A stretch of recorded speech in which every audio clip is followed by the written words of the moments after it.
بسم اللہ الرحمن الرحیم۔ دنیا میں اللہ تعالیٰ کی بہت سی ایسی مخلوق ہے کہ جو اللہ تعالیٰ کی نعمت کو بھی ظاہر کرتی ہیں اور اللہ تعالیٰ کی ناراضگی کو بھی ظاہر کرتی ہیں۔ ان میں سے ایک اللہ تعالیٰ کی مخلوق ٹڈی ہے۔ احادیث کے اندر الجراد کے نام سے موسوم ہے۔ ٹڈی مشہور معروف پرندہ ہے اور اس کے معنی چمکدار اور بہترین اور بیکار بوسیدہ دونوں کے آتے ہیں۔ قیامت کے دن جب مرد اپنی اپنی قبروں سے اٹھائے جائیں گے اور نفسی نفسی کا عالم ہوگا اور انسان پریشانی اور مصیبت کے عالم میں چاروں طرف پھیل جائیں گے، اس وقت کی حالت کو اللہ تعالیٰ نے جرادن سے تشبیہ دی ہے، یعنی ٹڈیوں سے۔ ارشاد باری تعالیٰ ہے یخرجون من الاجداث کأنہم جراد منتشر، جس کا ترجمہ یہ ہے جس دن لوگ قبروں سے اٹھائے جائیں گے تو وہ ایسے معلوم ہوں گے جیسے ٹڈیوں کا لشکر چاروں طرف پھیلا ہوا ہے۔ یعنی اس دن انسانوں کا سمندر ہوگا جو پورے خطہ ارض پر پھیلا ہوگا۔ اس حالت کو اللہ تعالیٰ نے اپنے کلام پاک میں ارشاد فرمایا۔ ٹڈی ان جانوروں میں سے ہے جو لشکر کی طرح ایک ساتھ پرواز کرتی ہے اور اپنے سردار کے تابع اور مطیع ہوتی ہے۔ اگر ٹڈیوں کا سردار پرواز کرتا ہے تو یہ بھی اسی کے ساتھ پرواز کرتی ہیں، اور اگر وہ کسی جگہ اترتا ہے تو یہ بھی اسی کے ساتھ اتر جاتی ہیں۔ اس کے بارے میں آپ صلی اللہ علیہ وسلم کی دو روایتیں ہیں۔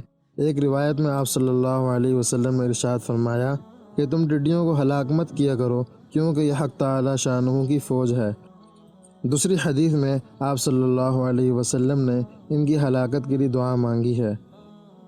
اس کی وجہ یہ ہے کہ امام دمیری رحمۃ اللہ علیہ فرماتے ہیں کہ ٹڈی کا لعاب نباتات کے لیے زہر قاتل ہے۔ اگر کسی نباتات پر پڑ جاتا ہے تو اسے ہلاک کر کے چھوڑتا ہے۔ یہی وجہ ہے جس کھیت یا جنگل میں پہنچ جاتی ہیں اس کو برباد کر دیتی ہیں۔ اسی وجہ سے آپ صلی اللہ علیہ وسلم نے ان کی ہلاکت کے لیے دعا فرمائی۔ ٹڈی جانور کی عظمت اس روایت سے بھی ثابت ہوتی ہے کہ ایک دفعہ حضرت ایوب علیہ السلام غسل فرما رہے تھے تو آپ پر حق تعالی شانہ نے سونے کی ٹڈیوں کی بارش فرمائی، جس کو آپ علیہ السلام اپنے دامن میں سمیٹنے لگے تو حق تعالی شانہ نے ارشاد فرمایا، اے ایوب، کیا ہم نے تم کو بے نیاز نہیں کر دیا؟ حضرت ایوب علیہ السلام نے عرض کیا، جی ہاں، لیکن آپ کی برکت سے تو بے نیاز نہیں ہوں۔ ابن عمران کہتے ہیں کہ ایک دفعہ حضور صلی اللہ علیہ وسلم کے سامنے آ کر ٹڈی بیٹھی جس کے پروں پر لکھا ہوا تھا کہ ہم اللہ تعالیٰ کی فوج ہیں اور ہمارے 99 انڈے ہوتے ہیں، اور اگر پورے 100 ہو جائیں تو ہم پوری دنیا کو چٹ کر جائیں۔ اس کے بعد آپ صلی اللہ علیہ وسلم نے ان کی ہلاکت کے لیے دعا مانگی۔ حضرت جابر بن عبداللہ رضی اللہ تعالیٰ عنہ فرماتے ہیں کہ ایک سال حضرت عمر فاروق رضی اللہ تعالیٰ عنہ کے دور خلافت میں ٹڈیاں مفقود ہو گئیں، جس سے فاروق اعظم رضی اللہ تعالیٰ عنہ کو بہت غم ہوا۔ آپ نے ٹڈیوں کو تلاش کرنے کے لیے چاروں طرف آدمی دوڑا دیے۔ کسی کو شام کی طرف بھیجا، کسی کو عراق کی طرف، اور کسی کو یمن کی جانب بھیجا۔ جو یمن کی جانب ٹڈی تلاش کرنے گیا تھا اس نے تلاش کر کے حضرت عمر فاروق رضی اللہ تعالیٰ عنہ کی خدمت میں پیش کر دی، جس کو دیکھ کر آپ کا غم ہلکا ہوا۔